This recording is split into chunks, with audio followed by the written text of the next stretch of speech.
Praise Lord, praise Lord, praise Lord. Hallelujah, hallelujah, hallelujah. सबको जय मसीह की। परमेश्वर, हमारा परमेश्वर, सारे जगत का, सारी सृष्टि का परमेश्वर, वो कहता है कि ऐसा समय आ रहा है, चेतावनी दे रहा है कि अच्छे की बात अच्छी तरह सुनी जाएगी, बुरे की बात बुरी तरह सुनी जाएगी। हालेलुया। आज के सुसमाचार के लिए परमेश्वर की बेटी प्रार्थना करेगी। सबको जय मसीह की। परमेश्वर आप सबके साथ है और आप सबसे बहुत प्रेम करता है। Hallelujah, hallelujah. महान परमेश्वर, सर्वशक्तिमान ईश्वर, जमीन आसमान दे मालिक ते खालिक, तुहाडा धन्नवाद, तुहाडा शुक्र करदे स्वामी। अज दे सुंदर दिन लई, सुंदर समय लई, सुंदर सुबह लई पिता जी, जो साडियां जिंदगियां च बख्शी प्रभु, खुशियां ते आनंद दा दिन बख्शिया, तंदुरुस्ती दित्ती पिता जी, और अपने कदमां च बैठ लिए अपना फजल बख्शिया प्रभु। ये सब तुहाडी दया, तुहाडी किरपा मेरे पिता परमेश्वर। तुहाडी बेटी हिरदे तो तुहाडा धन्नवाद, तुहाडा शुक्र करदी स्वामी। सचमुच खुदा जो सेवा बख्शी प्रभु, हर रोज़ वचन देंदे प्रचार करना, उस लिए भी तुहाडा धन्नवाद, तुहाडा शुक्र करदे हैं। बेनती करदी पिता जी, हुण तुसीं अपने वचन के अनुसार साडे विचकार आओ और वचन पढ़ने प्रचार करने साडा मूँह बन के बोलो पिता जी, ताकि तुहाडा दिता वचन तुहाडी इच्छा के मुताबिक मेरे पिता परमेश्वर दुनिया की शोर तक पहुँचे। तुहाडा धन्नवाद, तुहाडा शुक्र करदे हां प्रार्थना सुनने लई। प्रार्थना प्रभु जीसस के समर्थी ते पवित्र नाम च मंग लैने, आमीन।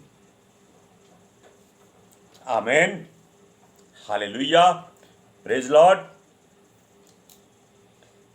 चेतावनी परमेश्वर दे रहा है, यानी कि चेतावनी पर चेतावनी, चेतावनी पर चेतावनी।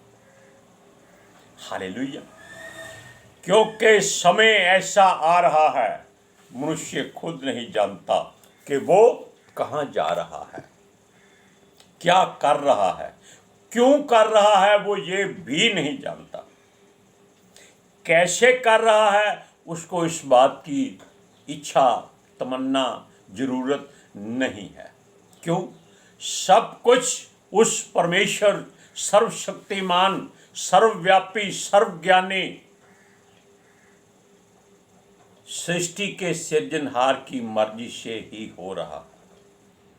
वो बुरे के मन को और कठोर करता जा रहा है और भले के मन को और दीन करता जा रहा है।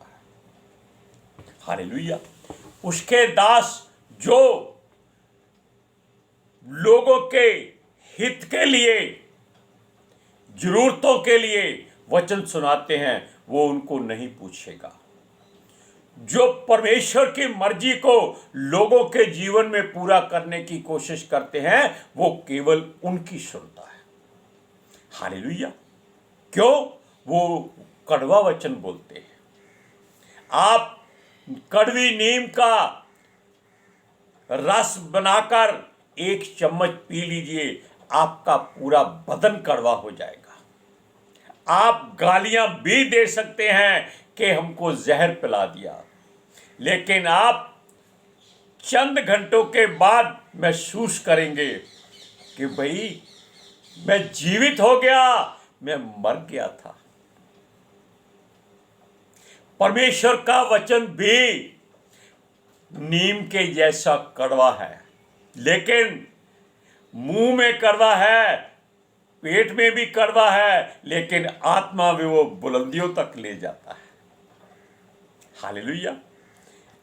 आप जानते हैं कि यहोवा परमेश्वर ने अपने एक दास को, नबी को, चेले को एक बात कही कि ये पुस्तक ले, इसको खा जा। वो उसके पेट में इतनी कड़वी लगी कि वो हैरान हो गया, लेकिन परमेश्वर की हजूरी में था, उसको सारा ज्ञान हो गया।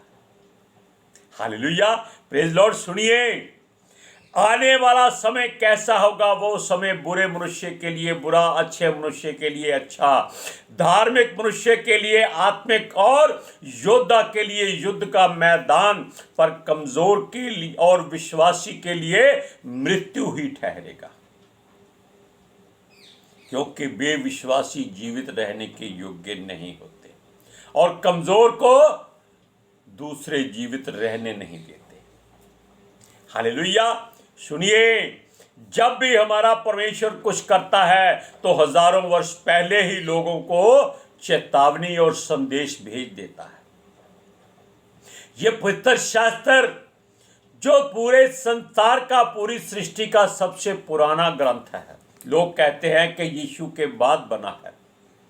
यीशु के बाद केवल उसकी जीवनी या उसके जीवन से प्रभावित बातों को या परमेश्वर के द्वारा यीशु के मुख से निकले वचनों को लिखा गया है, लेकिन उससे पहले सृष्टि के बनने से पहले की बातें तक इस पवित्र शास्त्र में लिखी हुई है, ताकि लोग इसको पढ़कर जान सकें कि आदि में परमेश्वर था।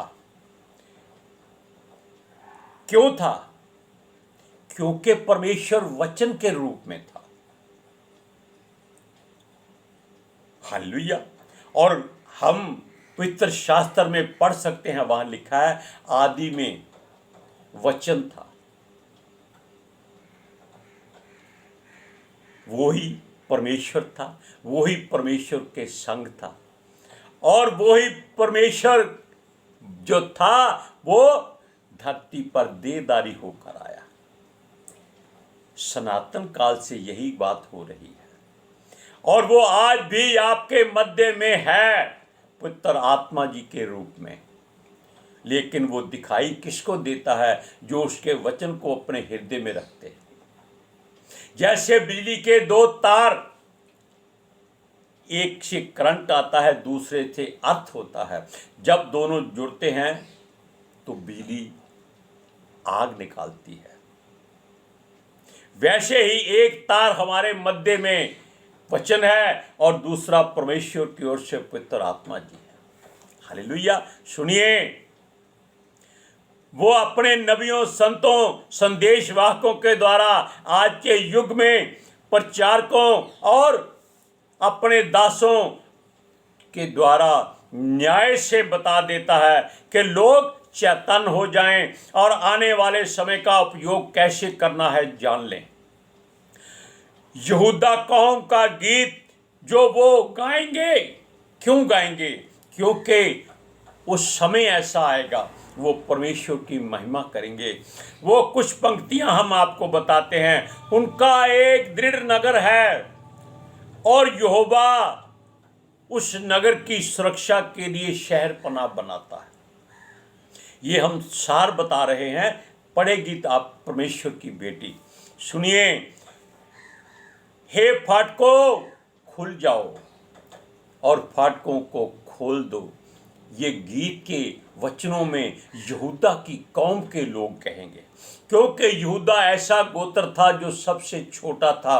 परमेश्वर कहता है, ऐ छोटे झुंड मत डर। उसी में से यीशु मसीह निकला था मनुष्य के रूप में। हालेलुया। सुनिए, वो उस नगर की सुरक्षा करता है। वो अपनी सच्चाई कड़ाई से पालन कराने वाला है, जो धार्मिकता से भरपूर है और यहोवा पर भरोसा करता है और मन में धीरज अर्थात विश्वास से भरा है, उसकी वो पूर्ण सुरक्षा करता है। यहोवा पर पूर्ण रूप से भरोसा रखो, क्योंकि वो ही तो आदि से परमेश्वर है, जिसे सनातन चट्टान कहते हैं। हालेलुया। वो घमंडी को नीचा करता है और जो नगर संसार में अचंबा बनता है उसको वो झुका देता है, गिरा देता है, नाश कर देता है। हालेलुया। और उसके सारी शानो शौकत को मिट्टी में मिला देता है। ऐसा वो इसलिए करता है कि वो नगर कंगालों और दरिद्रों के लहू से, उनके ही लाशों पर बनाया हुआ नगर होता है।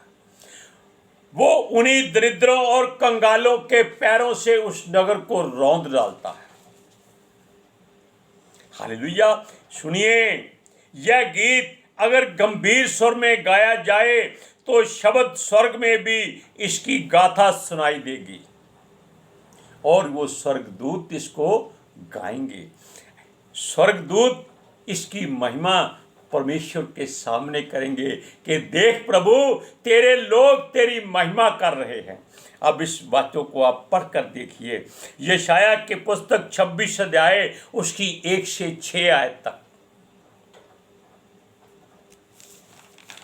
उस समय यहूदा देश में ये गीत गाया जाएगा, हमारा एक दृढ़ नगर है, उद्धार का काम देने के लिए वह उसकी शहरपनाह और गढ़ और नियुक्त करता है। फाटकों को खोलो कि सच्चाई का पालन करने वाली एक धर्मी जाति प्रवेश करे, जिसका मन तुझ में धीरज धरे हुए है, उसकी तू पूर्ण शांति के साथ रक्षा करता है, क्योंकि वह तुझ पर भरोसा रखता है। यहोवा पर सदा भरोसा रख, क्योंकि प्रभु यहोवा सनातन चट्टान है। वह ऊंचे पद वाले को झुका देता और जो नगर ऊंचे पर बसा है उसको वह नीचे कर देता। वह उसको भूमि पर गिराकर मिट्टी में मिला देता है। वह पाँव से वरन दरिद्रों के पैरों से रौंदा जाएगा। अब उनका समय आने वाला है जो दीन और दरिद्र हैं, कंगाल हैं, शरीर से नहीं, धन दौलत से नहीं, जो वचनों से और आत्मा से कंगाल है, जिन्होंने परमेश्वर की दुहाई दी है, वो अब उनको भरेगा। वो उनको राजा कहता है क्योंकि वो उसके लोग हैं। वो उनको चेतावनी भी देता है। हालेलुया। वो अपने वचनों के द्वारा खास बात कहता है कि उसका क्रोध भड़कने वाला है, वो न्याय करने को आने पर है। किसका न्याय करेगा? हम सबसे पहले एक बात करते हैं, वो हम कभी नहीं भूलते। हमारा परमेश्वर जो सारे जगत का परमेश्वर है। हालेलुया। क्यों कहते हैं? क्योंकि उसके आगे ना कोई धर्म है, ना जाति है, ना अमीरी गरीबी है, ना स्त्री पुरुष है, ना दीन दरिद्र कंगाल है, ना कोई राजा है। उसके सामने केवल आत्माएं हैं, अच्छी भी हैं, बुरी भी हैं। क्योंकि शरीर उसने मिट्टी का बनाया है, वो मिट्टी में मिला देगा उसको। ये घमंड के राजा जो थे या शहर पनाह बड़ी बड़ी वाले शहर नगर थे, वो कोई और नहीं, ये लोग ही हैं। क्योंकि कोई भी कितना भी धन उसके पास हो, सोना चांदी हो, उसको वो खा नहीं सकता। वो केवल उसका इस्तेमाल करे तभी वो इस्तेमाल होगा। अगर घर में कोठरियों में भरा पड़ा रहे तो वो किसी काम का नहीं है। वचन में लिखा है, आपको कभी सुनाएंगे कि हे धनी लोगों, तुम्हारे सोने चांदी को काई खा गई है, कीड़ा लग गया है, वो किसी काम का नहीं रहा। तब मनुष्य जो इन पर भरोसा करते हैं वो अपने सोने चांदी की हर तरह की बनाई हुई वस्तु को गंदगी के ढेर पर फेंक देंगे कि जाओ हमारा पीछा छोड़ो, लेकिन पीछा नहीं छूटेगा। क्यों? सारा जीवन उन्होंने सोने में बैठकर बिता दिया, अपनी काया को सुंदर बनाने के लिए बता दिया। अब वो कैसे इससे छुटकारा पा सकते हैं? केवल मृत्यु के द्वारा छुटकारा होगा और वो उन्हें नहीं मिलेगी। हालेलुया। अब सुनिए, वो कहता है और चाहता है जो उस पर भरोसा करते हैं सब संसार से अलग हो जाएं। वो इस संसार से अपना मोह त्याग लें, छोड़ दें। बुराई की बात नहीं हमने की, वो इससे मोह अपना तोड़कर परमेश्वर के साथ अपनी डोरी बांधने की कोशिश करे। क्योंकि सांसों की डोरी उसके हाथ में है। हालेलुया। और उसका क्रोध बढ़ रहा है। ऐसा ना हो वो आए और साथ में आपके सारी बुराई, जैसे आटे के साथ घुन पिस जाता है। घुन अच्छा होता है अपने लिए, दूसरों के लिए नहीं। वो सब कुछ एक साथ पीस डालेगा। इसलिए वो कहता है अलग हो जाओ, दूर हो जाओ, क्योंकि यह बात वो आने वाले समय में करने वाला है। वो कहता है अपने अपने घरों में दुबक जाओ, कुंडी लगा लो, अंदर से बंद हो जाओ, कि जब यहोवा कदम रखे तब केवल बुराई नाश हो, अच्छे लोग बचे रहें। आप जानते हैं कि जब इजरायली लोग मिस्र छोड़ने वाले थे, तब परमेश्वर ने कहा था कि अपने अपने घरों के बाहर मेमने के लहू से निशान लगा दो। वो लहू क्या था? वो यीशु का लहू था, तब भी बहा था। क्यों? यूहन्ना ने क्या कहा? ये वो मेमना है जो संसार के पाप उठा लेता है, जगत के पाप उठा लेता है। तब मेमना फंसा किया गया, उसका लहू जूफे से, यानी कि एक वस्त्र बांधकर कपड़ छोटी पर लाठी पर वो दरवाजे की चौखट पर लगा देते थे। क्योंकि जब इस परमेश्वर का पितर आत्मा मिस्र को नाश करने के लिए निकले, वो उस घर को छोड़ जाए जहां लहू लगा हो। उसने कहा कोई बाहर ना निकले, जो बाहर निकलेगा अपनी मौत का जिम्मेदार वो होगा। बहुत दुनिया मरी थी, लेकिन इजरायली में से एक भी नहीं मरा था, क्योंकि वो सब के सब घरों में दुबके हुए थे। संसार में एक बार और ऐसी बात हुई थी जब कोरोना की बीमारी आई थी। हालेलुया। तब लोग अपने घरों में ऐसे बैठ गए थे जैसे सुसरी छुपी होती। हालेलुया। सुनिए, जब उसका क्रोध शांत हो जाए तब वो बाहर निकले। हालेलुया।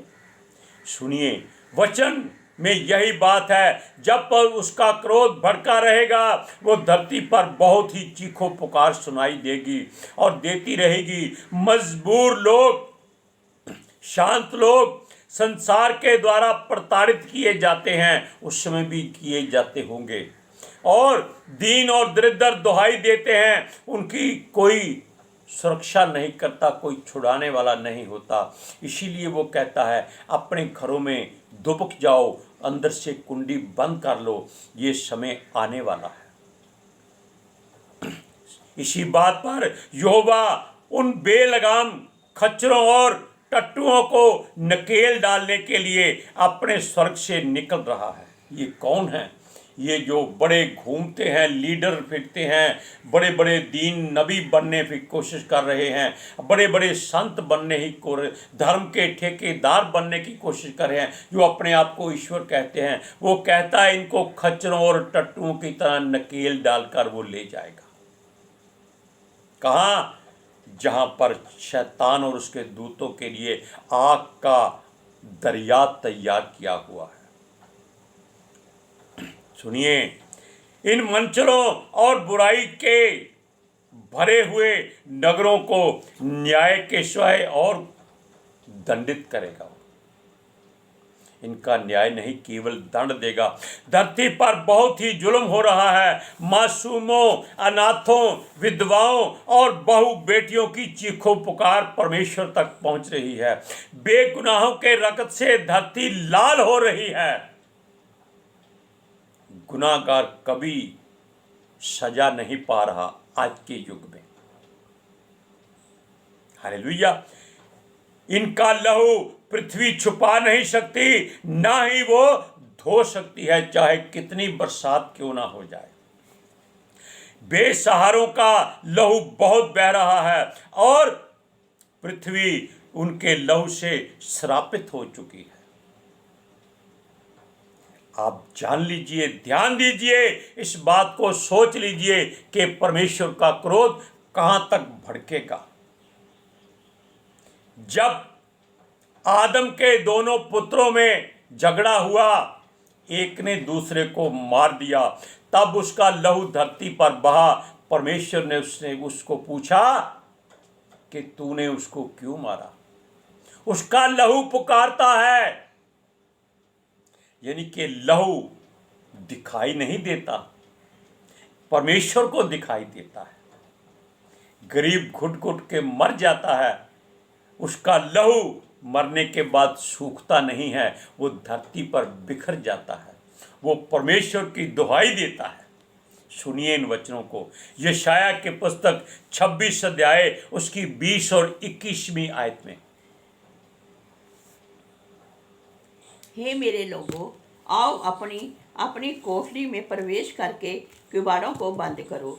थोड़ी देर तक, जब तक क्रोध शांत ना हो, तब तक अपने को छिपाए रखो। क्योंकि देखो, यहोवा पृथ्वी के निवासियों को अधर्म का दंड देने के लिए अपने स्थान से चला आता है, और पृथ्वी अपना खून प्रकट करेगी और घात किए हुओं को और अधिक ना छिपा रखेगी। Praise Lord, hallelujah.